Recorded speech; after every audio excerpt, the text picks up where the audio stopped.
بعد ایک اور خطیب ہیں فضل الشیخ بلال مدنی حفظ اللہ سے میں گزارش کروں ادباً کہ وہ آئیں اپنے موضوع کی وضاحت کریں. ان کا موضوع ہے نیکیوں کو برباد کرنے والے کچھ اعمال. الحمد للہ الذی خلق الانسان وعلمه البیان والصلاة والسلام على سید الانس والجان ومن تبعهم بإحسان اما بعد. اعوذ باللہ من الشیطان الرجیم بسم اللہ الرحمن الرحیم. یا ایہا الذین آمنوا اتقوا اللہ ولتنظر نفس ما قدمت لغد واتقوا اللہ ان اللہ خبیر بما تعملون. محترم سامعین، میں آج کے اس درس میں آپ حضرات کے سامنے مختصر سے وقت میں زیادہ وقت نہیں لوں گا. جو مجھے وقت دیا گیا ہے 15 سے 20 منٹ، انشاءاللہ اسی وقت میں اپنی بات کو ختم کرنے کی کوشش کروں گا. اس درس میں آپ حضرات کے سامنے کچھ ایسے اعمال کا ذکر کروں گا، کچھ ایسے گناہوں کا ذکر کروں گا جس کی وجہ سے ہماری نیکیاں اللہ رب العالمین برباد کر دیتا ہے، ہمارے نیک اعمال برباد کر دیے جاتے ہیں. محترم سامعین، دنیا کے اندر انسان مال کماتا ہے اور مال کمانے کے بعد مکمل کوشش یہ کرتا ہے کہ وہ اپنے مال کی حفاظت کس طرح کرے. اسے چوروں سے بچاتا ہے، کوئی قرض نہ مانگ لے. ہر چیز سے حفاظت کرنے کے بعد اس کا جو مقصد ہوتا ہے، جو ٹارگٹ ہوتا ہے، وہ اپنے ٹارگٹ کی طرف فوکس کرتا ہے کہ میرے پاس جو یہ مال ہے مجھے اس مال کا کیا کرنا ہے. اور جب تک اس کا مقصد پورا نہیں ہوتا ہے اس کا فوکس اس مال سے ہٹتا نہیں ہے. تو اس مال کی ہم کتنی حفاظت کرتے ہیں، تو کیا ہماری ذمہ داریاں نہیں بنتی ہیں کہ جو ہم نیکیاں کر رہے ہیں، جو ہم نیکیاں کما رہے ہیں، اس نیکیوں کی بھی ہم اسی طرح حفاظت کریں جس طرح ہم اپنے مال کی حفاظت کرتے ہیں. کیا ہماری ذمہ داری نہیں بنتی کہ ہم ایسے تمام گناہوں سے، تمام اعمال سے اپنے آپ کو بچائیں جن گناہوں کی وجہ سے ہماری نیکیاں برباد کر دی جاتی ہے، جس گناہ کی وجہ سے ہمارے نیک اعمال ختم کر دیے جاتے ہیں. محترم سامعین، اگر ہم غور و خوض کریں ہم نیکیاں کتنی کر لیتے ہیں. ہم جو ہمارے اوپر فرض عبادتیں ہیں، مثلا 5 وقتہ نماز، جو فرض عبادتیں ہیں، نفل عبادت دور کی بات، جو فرض عبادتیں ہیں ہم وہ بھی مکمل طریقے سے انجام نہیں دے پاتے. تو جب ہمارے پاس نیکیاں ہی مختصر ہے تو ہماری کتنی ذمہ داری بنتی ہے کہ ہم اپنے آپ کو ان تمام برائیوں سے بچائیں، ان تمام گناہ سے اپنے آپ کو بچائیں جس کی وجہ سے ہمارے نیک اعمال رائگاں و برباد کر دیے جاتے ہیں. آئیے ہم کچھ بیماریوں کا یا کچھ گناہوں کا ہم ذکر کرتے ہیں. ہم دیکھتے ہیں کہ ایسے تو بہت سارے گناہ ہوں گے لیکن وقت مختصر ہے، میں چند ایک کا ذکر کروں گا اور ہم یہ کوشش بھی کریں گے کہ جو بھی آج کے اس درس میں، آج کے اس خطاب کے اندر جس کا بھی میں تذکرہ کروں، اللہ رب العالمین ہم تمام لوگوں کی ان گناہوں سے اللہ حفاظت فرمائے. محترم سامعین، آج اکثر مسلمان اس بیماری کے اندر ملوث ہیں جسے ہم اور آپ حسد کے نام سے جانتے ہیں. حسد، آج دیکھیں ایک بھائی کو اپنے بھائی سے حسد ہے، اپنے دل کے اندر بلا وجہ اپنے مسلمان بھائی کے تئیں وہ بدگمان ہوئے بیٹھا ہے، وہ بغض و عداوت پالے بیٹھا ہے، وہ دشمنی کیے بیٹھا ہے. بسا اوقات بات کچھ بھی نہیں ہوتی لیکن شیطان ایسا اسے وسوسہ ڈالتا ہے کہ چھوٹی سی بات کو اتنا بڑا بنا لیتا ہے اور بلا وجہ اپنے مسلمان بھائی کے تئیں اپنے دل کے اندر حسد پال لیتا ہے، بدگمان ہو جاتا ہے. ہم اسے معمولی سمجھتے ہیں. آج دیکھیں ہر شخص، اکثر شخص اس بیماری کے اندر ملوث ہے.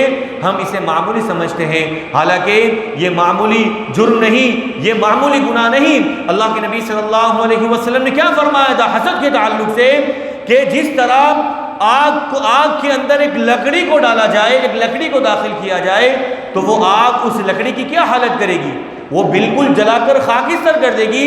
اللہ کے نبی نے فرمایا تھا ایسے ہی حسد ہے، یہ تمہاری نیکیوں کو اسی طرح کھا جاتا ہے، اسی طرح ختم کر دیتا ہے جس طرح آگ اس لکڑی کو ختم کر دیتی ہے. تو ہمیں اس سے بچنا چاہیے نہیں بچنا چاہیے؟ محترم سامعین یاد رکھیے ابراہیم علیہ السلام کی آپ دعا جو قرآن مجید میں دکھ رہے ہیں، انہوں نے اللہ سے کیا دعا کی تھی کہ اللہ رب العالمین رب لا تخزنی یوم یبعثون یوم لا ينفع مال ولا بنون الا من اتى اللہ بقلب سلیم۔ اے اللہ مجھے کل قیامت کے دن جو رسوائی کا اللہ کل قیامت کے دن مجھے رسوا ہونے سے بچا لینا۔ یوم لا ينفع مال ولا بنون، وہ دن کیسا دن ہوگا؟ نہ تو مال کچھ فائدہ پہنچائے گا اور نہ ہی اولاد کچھ کام آئے گی۔ الا من اتى اللہ بقلب سلیم، وہی شخص کامیاب ہوگا جو اللہ کے پاس صاف و شفاف دل لے کر کے آئے گا۔ جس کا دل صاف و شفاف ہوگا وہی شخص کامیاب ہے۔ اب ایک بندہ ایک شخص اپنے دل کے اندر بغض و حسد پال لے، دشمنی کر لے، دشمنی اپنے دل کے اندر پال لے، بغض و عداوت اپنے دل کے اندر بھر لے اور وہ سوچے میری یہ نیکیاں مجھے جنت تک لے جائے گی۔ محترم سامعین ابراہیم علیہ السلام نے کیا کہا؟ الا من اتى اللہ بقلب سلیم، وہی شخص کامیاب ہوگا جو اللہ کے پاس صاف و شفاف دل لے کر کے آئے گا۔ آج ہم حسد کس کے تعلق سے کرتے ہیں؟ کس کے بارے میں کرتے ہیں؟ ہمارے مسلمان بھائی کے بارے میں، جس بھائی کو اللہ کے نبی صلی اللہ علیہ وسلم نے کیا ارشاد فرمایا؟ المسلم اخو المسلم، اگر ایک کلمہ گو مسلمان ہے تو اگرچہ تمہارا رشتہ اس سے کچھ نہ ہو لیکن اللہ کے نبی صلی اللہ علیہ وسلم نے تمہارا بھائی اسے قرار دیا ہے، وہ دنیا میں کسی بھی ملک کا ہو، کسی بھی خطے کا ہو، کسی بھی رنگ و نسل کا ہو، اگر وہ لا الہ الا اللہ کا اقرار کرتا ہے تو محترم سامعین وہ تمہارا بھائی ہے۔ ایک مومن آپس میں ایک مومن کا بھائی ہے۔ اور اللہ کے نبی مثال کیا دی؟ بہت ساری مثال دی کہ مسلمان آپس میں جسم کے مانند ہے۔ کس کے مانند ہے؟ مسلمان آپس میں جسم کے مانند ہے۔ جس طرح جسم کے اگر ایک حصے کو تکلیف پہنچے تو مکمل جسم اس تکلیف کو محسوس کرتا ہے۔ مثلا اگر میری انگلی میں درد ہو، میری انگلی میں درد ہو، رات میں کیا میری آنکھیں یہ کہہ کر سو سکتی ہے کہ انگلی کا مسئلہ ہے وہ جانے؟ کیا میرے جسم کے دیگر اعضاء یہ کہہ کر آرام پا سکتے ہیں کہ ہمیں کیا لینا دینا انگلی کا معاملہ نہیں؟ محترم سامعین جس طرح انگلی کی تکلیف مکمل جسم محسوس کرے گا، جسم کے جو بھی اعضاء جس اعضاء میں بھی تکلیف ہو مکمل جسم جس طرح وہ تکلیف محسوس کرتا ہے، اسی طرح مومنین کی مثال ہے، مسلمانوں کی مثال ہے۔ وہ دنیا میں کسی بھی علاقے کا، کسی بھی خطے کا، کسی بھی رنگ و نسل کا ہو، اگر وہ مسلمان ہے اسے کوئی تکلیف ہے تو اس کی تکلیف ہمیں محسوس ہونی چاہیے جسم کے مانند۔ لیکن آج معاملہ اس کے بالکل برعکس ہے۔ ہم تو کوشش یہ کرتے ہیں کہ ہمارے بھائی کو کس طرح ہم تکلیف پہنچا دیں، اللہ کس طرح اسے برباد کر دے، اللہ کس طرح اسے ہلاک کر دے۔ محترم سامعین ایک مومنہ صفت نہیں ہو سکتی، مومنوں والی یہ صفت نہیں ہو سکتی۔ جس مومن کو اللہ کے نبی نے تمہارا بھائی قرار دیا اس کی تکلیف تمہیں محسوس ہونی چاہیے، لیکن ہم یہ گمان کریں کہ کس طرح ہم اسے نقصان پہنچا دیں، کس طرح ہم اسے نیچا کر دیں، کس طرح ہم اسے تکلیف میں مبتلا کر دیں۔ محترم سامعین یاد رکھیے یہی رویہ اگر ہمارا رہا، اگر ہم نے ہماری اس بیماری کو اپنے سے دور نہیں کیا تو جو بھی ہم یہ نیک اعمال کرتے ہیں یہ نیک اعمال اللہ کے یہاں قابل قبول نہیں ہوگے۔ اگر ہمارا دل صاف و شفاف ہو جائے، ہمارا دل ہمارے بھائیوں کے تئیں بالکل پاک و صاف ہو جائے، کیا فضیلت ہے۔ ایک حدیث کے ذریعے ہم جانتے ہیں اللہ کے نبی صلی اللہ علیہ وسلم اور صحابہ کرام ایک مجلس کے اندر موجود تھے۔ صحابہ کرام بیان کرتے ہیں کہ اللہ کے نبی صلی اللہ علیہ وسلم نے ایک جانب اشارہ کیا اور اشارہ کرتے ہوئے کیا فرمایا؟ یتلو علیکم الان رجل من هذا الفج من اہل الجنہ۔ اللہ کے نبی نے فرمایا ابھی اس سم سے ایک شخص داخل ہوگا، وہ شخص جنتی ہے۔ صحابہ کرام نے دیکھا کہ سعد ابن معاذ رضی اللہ تعالی عنہ کا اسی جگہ سے دخول ہوا جس جگہ اللہ کے نبی نے اشارہ کیا تھا۔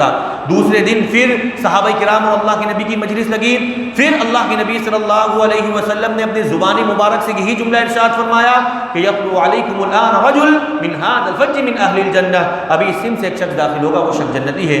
دوسرے دن پھر صحابہ کرام نے دیکھا، پھر وہی صحابی رسول سعد ابن معاذ رضی اللہ تعالیٰ عنہ کا دخول ہوا۔ تیسرے دن پھر اللہ کے نبی صلی اللہ علیہ وسلم کی مجلس لگی، پھر اللہ کے نبی نے یہی جملہ ارشاد فرمایا یطلع علیکم الان رجل من هذا الفج من اہل الجنہ، ابھی اس سم سے ایک شخص داخل ہوگا، وہ شخص جنتی ہے۔ صحابہ کرام نے دیکھا، پھر وہی صحابی رسول سعد ابن معاذ رضی اللہ تعالیٰ عنہ کا دخول ہوا۔ ایک صحابی عمرو ابن عاص رضی اللہ تعالیٰ عنہ سے رہا نہیں گیا کہ آخر ایسا تو ان کے پاس کون سا عمل ہے جس عمل کی وجہ سے اللہ کے نبی صلی اللہ علیہ وسلم نے انہیں ایک دن نہیں، 2 دن نہیں بلکہ 3 دن جنت کی بشارت دی۔ اگر وہ عمل میرے پاس ہوتا تو اللہ کے نبی کی یہ بشارت مجھے بھی مل جاتی۔ بس ان کا یہ عمل جاننے کے لیے ان کے گھر جا پہنچے اور ان سے کہا کچھ دن میں آپ کا مہمان بننا چاہتا ہوں. انہوں نے اجازت دی. وہ 2-3 دن تک رہے لیکن انہیں کوئی بھی نیا عمل دیکھنے کو نہیں ملا. انہوں نے گمان کیا کہ جتنی نمازیں میں پڑھتا ہوں اتنی یہ بھی پڑھتے ہیں, جتنے ذکر و اذکار میں کرتا ہوں, قیام اللیل کا اہتمام میں کرتا ہوں, اتنے یہ بھی کرتے ہیں, کوئی نیا عمل تو نہیں دکھا. جاتے جاتے کہنے لگے کہ میں آپ کا وہ عمل دیکھنے آیا تھا جس عمل کی وجہ سے اللہ کے نبی صلی اللہ علیہ وسلم نے آپ کو 3 دن جنت کی بشارت دی, لیکن میں نے کوئی نیا عمل تو نہیں دیکھا. سعد ابن معاذ رضی اللہ تعالیٰ عنہ کہتے ہیں کہ وہ عمل شاید یہ ہوگا کہ ما اجد قلبی لأحد من المسلمین غشا, کہ میں اپنے دل کو اپنے مسلمان بھائی کے تئیں صاف و شفاف رکھتا ہوں, کسی قسم کا کوئی غش, کوئی بغض و عداوت, کسی قسم کی کوئی حسد نہیں رکھتا. اپنے دل کو اپنے مسلمان بھائی کے تئیں صاف و شفاف رکھتا ہوں, اور اگر اللہ رب العالمین میرے بھائی کو کوئی چیز نواز دے تو اس پر میں حسد نہیں کرتا, اللہ کا شکر ادا کرتا ہوں. محترم سامعین, کیا یہ صفت ہمارے اندر ہے؟ آج ہماری حالت کیا ہے؟ اللہ خیر کرے کہ ہمیں تکلیف ہے, کوئی معاملہ نہیں, ہم اپنی تکلیف کو جھیل لیں گے, لیکن اگر میرا پڑوسی خوش ہے, میرا بھائی خوش ہے, تو اس کی خوشی ہمیں برداشت نہیں ہوتی. ہمارا غم ہم برداشت کر لیں گے لیکن اپنی بھائی کی خوشی ہم برداشت نہیں کر سکتے. یہ مومنوں والی صفت ہے, یہ مومنوں والی صفت نہیں ہو سکتی. اگر ہم چاہتے ہیں اللہ رب العالمین جنت کا حقدار کر دے, ہم چاہتے ہیں اللہ رب العالمین جہنم سے ہمیں بچا لے, ہم چاہتے ہیں اللہ ہمارے یہ اعمال ٹوٹے پھوٹے اعمال قبول کر لے, تو ہمیں اپنے دل کو حسد سے پاک کرنا ہوگا, اپنے دل کو اپنے بھائیوں کے تئیں پاک و صاف کرنا ہوگا, صاف و شفاف رکھنا ہوگا. وگرنہ اگر ایسے ہی حسد میں مبتلا رہے, بغض و عداوت میں مبتلا رہے, اپنے بھائیوں کے تئیں ایسے ہی کینہ کپٹ پالتے رہے, یاد رکھیے مرتے دم تک اگر عبادت کرو گے یہ عبادتیں اللہ رب العالمین قبول نہیں کرے گا. تو جو پہلی بیماری اس کا ہم نے ذکر کیا وہ یہ کہ اگر ہم چاہتے ہیں اللہ ہمارے اعمال قبول کر لے, نیکیاں ہم جو کرتے ہیں اللہ کے یہاں قابل قبول ہو جائے, ہمیں کیا کرنا ہوگا؟ اپنے دل کو اپنے بھائیوں کے تئیں صاف و شفاف رکھنا ہوگا. ایک اور بیماری وہ ہے زبان کی. زبان سے ہم آج کچھ بھی بک دیتے ہیں, زبان سے کچھ بھی آج ہم بول دیتے ہیں. محترم سامعین, ہمیں بہت ہی احتیاط کرتے ہوئے اپنی زبان کا استعمال کرنا ہوگا. آج ہم دیکھتے ہیں 2 دوست ہیں آپس میں گپ شپ کر رہے ہیں اور ایسے ہی اتنی ساری گالیاں تکیہ کلام ان کا بن چکی ہے کہ جب بھی وہ بات کرتے ہیں ایسے ہی نارمل جو انسان بات کرتا ہے باتیں کم گالیاں زیادہ نکلتی ہے. یاد رکھیے یہ عمل بہت ہی برا عمل ہے, بہت ہی قبیح عمل ہے. اس زبان کی وجہ سے اللہ کے نبی صلی اللہ علیہ وسلم نے ایک عورت کے بارے میں کیا کہا تھا؟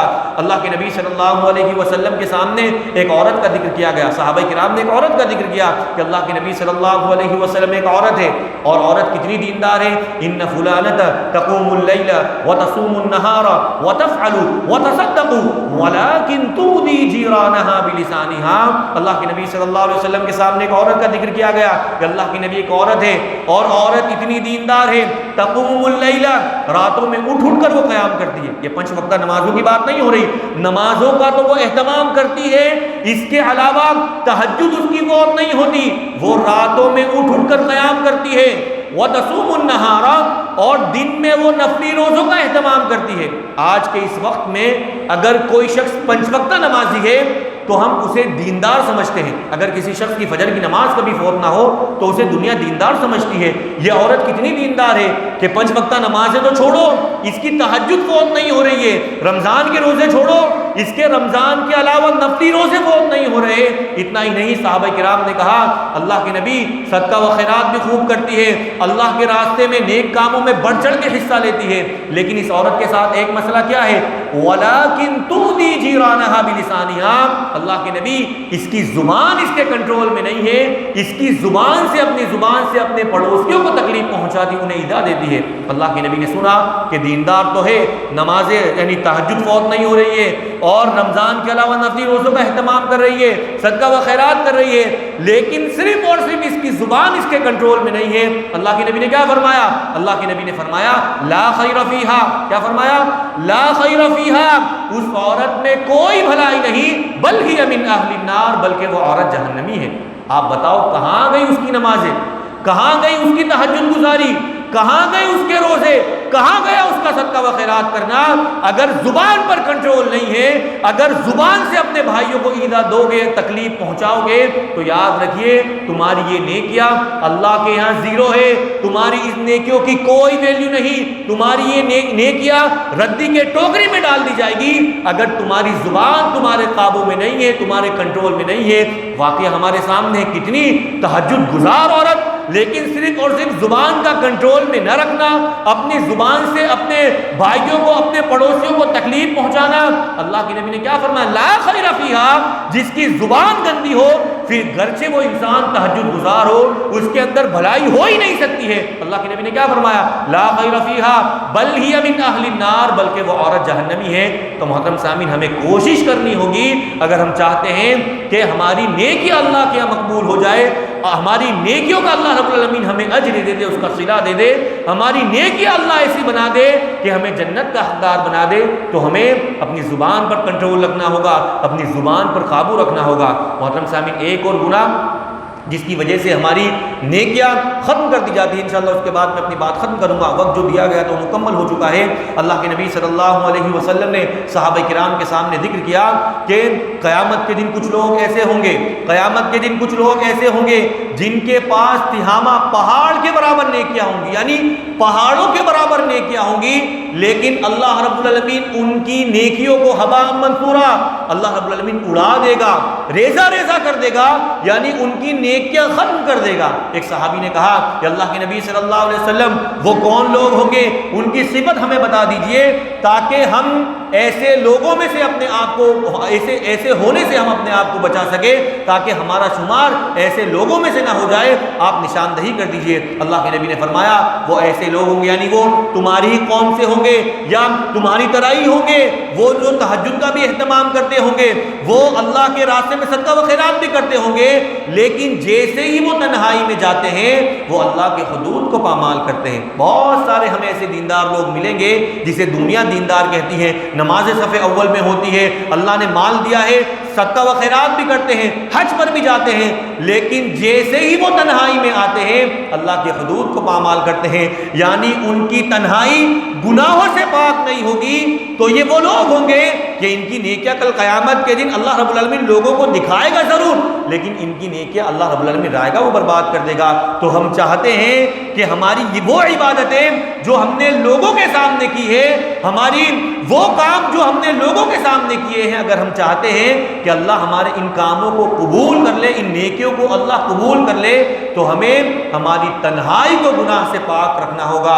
ہمیں اسی طرح جس طرح ہم لوگوں کے سامنے کتنا متقی بندے ہیں، ہمیں چاہیے اگر ہم چاہتے ہیں وہ نیکیاں اللہ قبول کر لے تو تنہائی میں بھی ہمیں متقی بننا ہوگا، اور متقی انسان حقیقی معنوں میں وہ ہوتا ہے جس کی تنہائی بھی گناہ سے پاک ہو۔ تو محترم سامعین، 3 اعمال کا میں نے آپ حضرات کے سامنے ذکر کیا کہ ایک، ہم اپنے آپ کو حسد جیسی بیماری سے بچائے، اپنی زبان پر کنٹرول رکھے، اور ہم اپنی تنہائی کو ہم گناہ سے پاک کر لیں۔ اور بھی بہت سارے اعمال ہو سکتے ہیں۔ اخیر میں ہم اللہ سے دعا کرتے ہیں کہ اللہ رب العالمین ان تمام برائیوں سے، تمام گناہ سے اللہ ہماری حفاظت فرما جس گناہ کی وجہ سے اللہ ہماری نیکیاں ختم کر دی جاتی ہے۔ اللہ جو بھی ہم نیکیاں کریں اللہ تو اسے قبول فرما۔ ہم اللہ سے دعا کرتے ہیں اللہ جو بھی ہمارے مسلمان بھائی پریشان، ان کی پریشانیوں کو دور فرما۔ اللہ رب العالمین جب تک تو ہمیں زندہ رکھ، ایمان پر رکھ، جب ہمارا خاتمہ ہو تو ایمان بخیر پر ہو، آمین و معالیم۔